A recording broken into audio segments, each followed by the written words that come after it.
The Mohegan Sun at Pocono Downs is the beautiful setting for harness racing's ultimate evening of competition. It's the Breeders' Crown. And each of tonight's 12 champions will take one of these home, not to mention a huge hunk of money from more than $6 million in prize money tonight. Here they go! Explosive Matter wins the Colonial easily. Underway! Starting fast outside here is Brent Messenger to the early.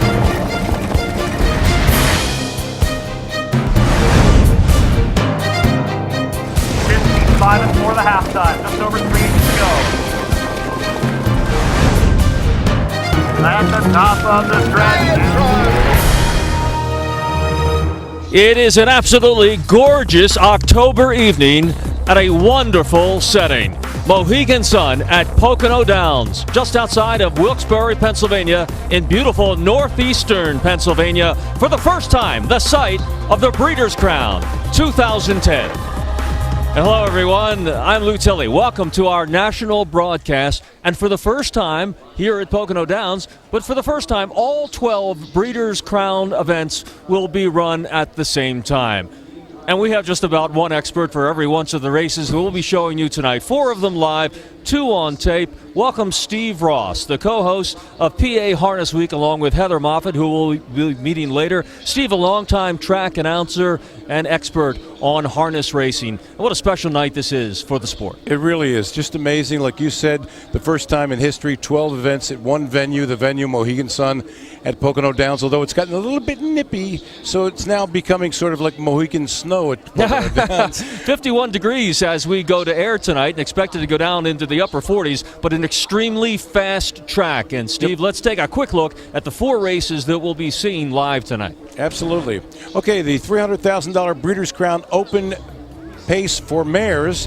$500,000 Breeders' Crown 3-year-old filly pace, the $500,000 Breeders' Crown Open, and the $500,000 Breeders' Crown for 3-year-old colt pacers. And we'll also show a couple of exciting races on tape that have already been run. Not going to give it away yet, but it has a lot to do with who will arrive and who will arise from this field as the horse of the year for 2010. Joining us as well tonight is Greg Blanchard. He is a track announcer himself. He's down in the winner's circle where he'll be for us all evening analyzing the races. And I started to hit on it, Greg. A lot at stake tonight in addition to the huge prize money. No question, and it's a pleasure to be here, guys, with you tonight. I'm used to these cold temperatures being from Canada, so this is a pretty nice night weather-wise, and it's very exciting. We've got a huge crowd here tonight. Hard to believe already 26 years has gone by in the history of the Breeders' Crown, and there's an old adage. They say it all comes down to the Breeders' Crown, meaning that often year-end honors in each division often hang in the balance, and in fact, of the 298 total Breeders' Crown winners over the years, 169 of those went on to become divisional champions. So here tonight, some of the horses who I think have a lot to gain in terms of that. Dream Fair Eternal, Tug River Princess, they'll meet in the older mare pace, put on a show in Western Silk. We'll see them butt heads tonight in that 3-year-old filly pace. There are a couple of horses that we're going to see as well in the 4-pack tonight who I think can lock up divisional honors. The Great Shark Jester in the open pace, he's poised to go over $3 million in career earnings. And Rock and Roll Heaven coming off that scintillating 2-heat world record performance in this year's Little Brown Jug. He has seized control of the division and he's trying to extend his win streak to 4. So guys, needless to say, there is an awful lot on the line tonight. Better get some headsets on there, Greg, because the All-Star Buglers about to call him the post. Listen. So we're getting ready, but before we do that, one of the horses that Greg hit on, another member of our crew tonight, Heather Moffat, who co-hosts PA Harness Week along with Steve. And she has a look at one of our favorites, Dream Fair Eternal, and his driver today, or her driver today, Randy Waples. Thanks, Lou. It is a beautiful Breeders' Crown evening, and I'm here with Randy Waples, who is the #1 player on the Woodbine Mohawk circuit right now. You're having an awesome year. Yeah, I've been pretty lucky there. I think that they're all feeling sorry for the invalid Randy there, so they decided to let me win a few races, and it's worked out good this year. Oh, that's so kind of them. No. Very nice. Drivers have that about them. They just love to make sure everybody else wins. Yeah. Let me tell you, I'm talking to all talent right now.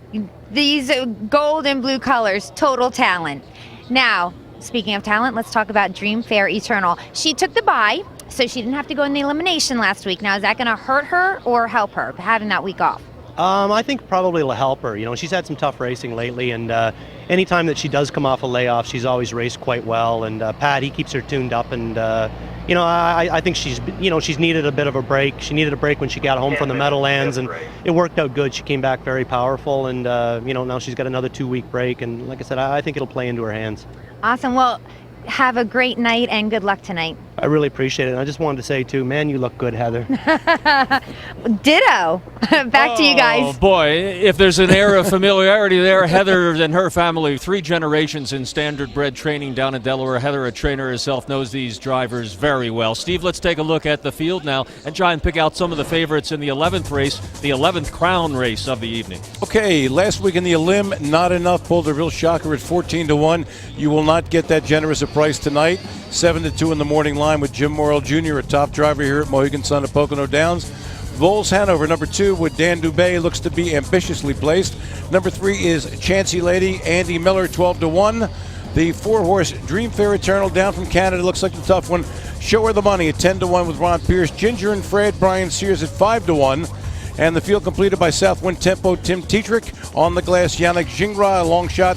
And Tug River Princess, number 9 with John Campbell, 6-1. 3-year-old mares, older mares, and $300,000 at stake. Some of the crowd of 10,000 on hand here tonight. We're back with the action. Stay with us.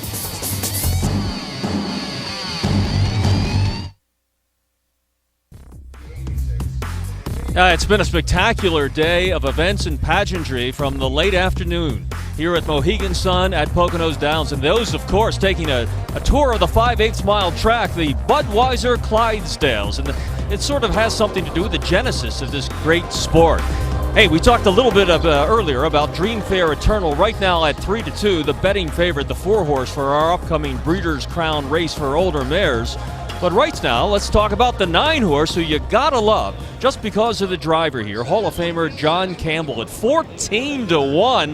That might be worth a little wager. And a sure bet is an inside story on this horse and his driver, her driver tonight. Our Jennifer Sherlock, veteran sports reporter, joins us from down at the winner's circle with a story. Hi, Jennifer. Hi, thanks, guys. Tug River Princess is as spicy as they come. You never know what her mood is going to be, but one thing's for sure, she knows how to win. It's On the Glass who leads the way. Tug River Princess racing in second. Tug River Princess is royalty when it comes to harness racing. This horse not only knows her name, but this 5-year-old pacer could be at the top of her game, winning a recent race, the Golden Girls, at her best time yet in the Meadowlands. Her time was 1:49.3. Tug River Princess coming up the rail. Ginger and Fred there. A wild finish, and it's Tug River Princess. Princess is New Jersey bred, but was raised on a small farm in Frankfort, Delaware, where both her mom and dad lived. Her caretaker and trainer say this princess even acts like a diva. She could be grumpy sometimes. She's very impatient in the barn, like she has to get done first, like if otherwise she starts pawing at the gate. And she's not a no-frills country girl. She's more like she demands attention. Yeah, she does. She loves carrots, and sometimes, you know, if I give the other horses carrots and not her, she sure lets you know she wants one. She gets whatever she wants, you know, basically we cater to her, you know, carrots and everything like that, but whatever she needs we try to provide for her. Can it win, my princess? I hope so. This good old feisty country girl raced only in Delaware as a 2-year-old, but as soon as she turned 3, she ruled the racetrack and was voted the 3-year-old pacing filly champion of 2008. Driver John Campbell loves driving her. You know, she's just a solid contender. I admire her so much. She's a fun mare to drive because she always gives you a great effort no matter what. She tries hard, and you can drive her bad and she still races good. Well, tough post this evening, but when you have John Campbell, who's won the most Breeders' Crown races in history, driving her, you got a shot. Back to you, Lou and Steve. Tug River Princess got a little bit of princess in her, not unlike our Jennifer Sherlock, who picked her out of the field tonight. John Campbell, 44 Breeders' Crown wins. Always a good bet. And you know what? Just to show you the kind of impact you have on the betting public, you said 14-1? Yeah, how's it going? Down to 11. Oh, they tied in. Yeah.